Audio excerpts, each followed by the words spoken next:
Depuis ma plus tendre enfance, j'ai toujours été très joueur. Mes parents considéraient cela comme un vice qui nuirait à ma scolarité, mais c'est tout le contraire. Les jeux de logique et de réflexion m'ont permis de développer un esprit extraordinairement aiguisé. Énigmes, jeux d'enquête, j'ai tout essayé et j'ai tout réussi. Internet m'a aussi apporté mon lot de défis à relever, comme la Via Mortualis ou bien Ouverture Facile. Ces sites proposent une série d'énigmes, de la plus facile à la plus ardue, mais comme tout, ça a été une partie de plaisir pour moi. Petit à petit, j'ai gagné une grande réputation dans ma ville, puis dans mon pays. On me comparait souvent à un Sherlock Holmes des temps modernes. Aussi, j'ai intégré la police très rapidement. On me confiait les enquêtes qui piétinaient, et je passais mon temps à analyser des scènes de crime, des pièces à conviction, et je décelais des indices là où les autres ne voyaient qu'un élément insignifiant, ce qui permettait généralement de résoudre l'affaire. Pourtant, l'année dernière, j'ai fait face à l'affaire qui a détruit ma réputation, ainsi que ma carrière.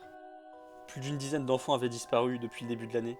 Tous avaient été enlevés, depuis leur lit, dans leur domicile familial. La méthode était toujours la même. Les parents couchaient leurs enfants le soir, pour ne découvrir qu'un lit vide le lendemain matin. Aucune trace d'intrusion, cependant. Un vrai mystère. Personne ne comprenait comment cela était possible. J'ai donc hérité de l'affaire. Enfin un défi à ma hauteur, je me disais. Pourtant, même moi, je voyais aucun indice. Aucun signe d'intrusion apparent. Aucun lien entre les familles victimes ou les enfants enlevés. Rien qui ne reliait ces événements à des cas similaires. Bref, c'était inexplicable, surtout qu'aucune rançon n'était réclamée. S'agissait-il d'un pervers, d'un tueur en série? C'était impossible à dire avec les éléments à notre disposition. C'est le matin où un autre enfant avait disparu qu'une lettre est arrivée à notre bureau. Une lettre qui m'était spécialement destinée. Dans celle-ci, une simple photo, avec au dos une inscription. Tic, tac. La photo était superbement prise, il faut l'avouer. Elle représentait une route, bordée de feuilles mortes, s'enfonçant dans une forêt. La photo était prise du centre de la route. Au milieu de celle-ci était posé un panier. L'angle de vue était tel qu'il était impossible de voir ce qu'il y avait dans celui-ci. Aux abords de la route, on distinguait de grands pins majestueux.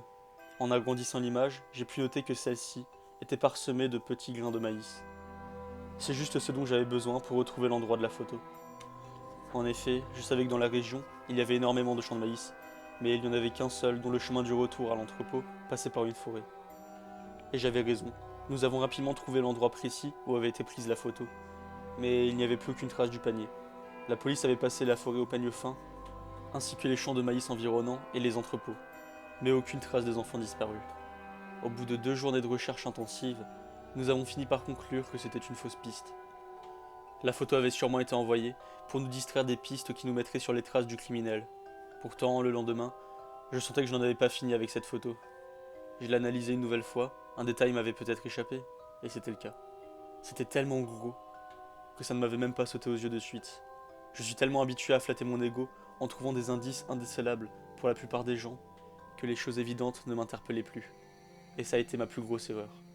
En regardant la photo, c'est les feuilles mortes qui m'ont semblé bizarres. Sur le côté de la route, il y avait des pins. Les pins ont des aiguilles, pas des feuilles. Et les aiguilles ne tombent pas en automne.